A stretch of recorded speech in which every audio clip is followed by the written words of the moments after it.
Ayan. Ito po ang hardin ng aking madam. Ang kanyang mga halaman. At talaga naman pong kay gaganda. Wala pa po siyang bulaklak kasi po taglagas po.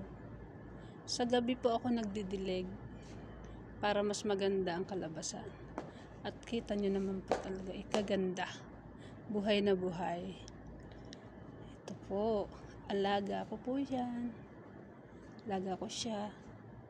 Nalagaan ko po talaga siya. Nilulunod ko siya sa tubig. Kasi po pag sa araw, sobrang init. Kaya po kailangan niya ng maraming tubig.